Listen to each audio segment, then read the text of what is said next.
Now here we are at the Royal Noni Farm, and we're shooting this video about 2.5 weeks after the floods that hit Fiji. I'm sure you've read about it in the news. Now, the aim of this video is to address a couple of issues. Number one, I want to show you the resilience of these noni trees. Now, it's hard to describe the floods that hit Fiji, but they were devastating. And as you can probably hear, the ground is still very waterlogged. Now, as you can see, this tree here, there's not a lot of leaves on it. It's relatively sheltered by a bigger tree in front, but still missing a whole lot of leaves, and you can still see the fruit has not fallen off the tree.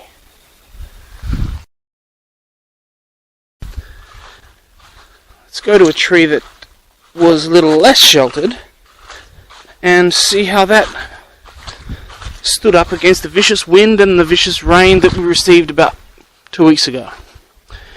Here we go. Now this tree's almost lost all of its leaves, but as you can see by the tips right here, that they're very much regenerating. And there's even a little fruit, or a couple of little fruits, still on the tree. Now, I'm going to turn around and show you a bunch of trees that were a lot better sheltered from the flood and from the storm and the winds and all of that stuff, and they almost look not affected at all. So firstly, I'm going to show you the variety of the noni fruit. Now, because we control the variety of the fruit that we cultivate, you'll see a lot of narrow leaf noni trees like this. They're very narrow, and this particular tree produces a much smaller fruit, and we believe that it has a much higher nutritional content, as opposed to the broader leaf variety, which I'm going to try and find.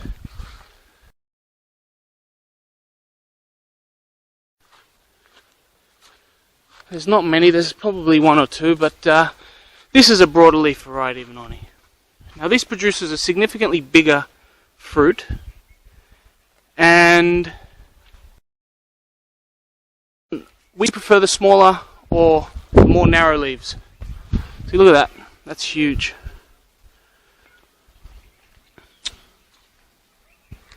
Now, another issue is that this farm is 100% organic.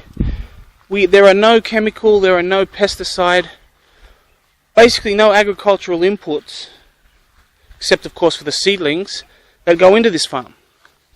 Now I'll show you why we don't need to fertilize the noni tree. Now if you look under here, you'll see the fruits that naturally fall off the tree. Now these fruits will eventually degrade and go right back into the ground and nourish the tree above it. This, like this, and here's a fruit that's fallen off, gosh, ages ago I would say. And also when these trees are pruned, we put all the debris or anything that we have pruned back underneath the tree. That fertilizes the tree and allows it to continue to bear fruit.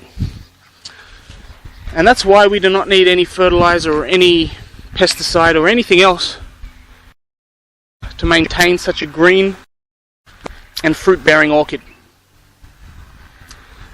Now another thing I wanted to address is the fact that we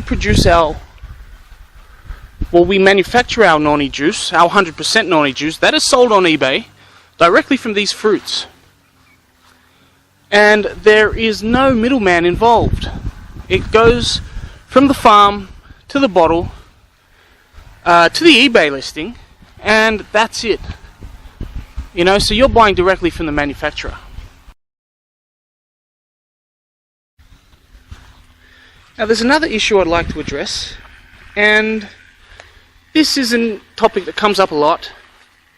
A lot of resellers say that Noni juice is better in a glass bottle as opposed to PET.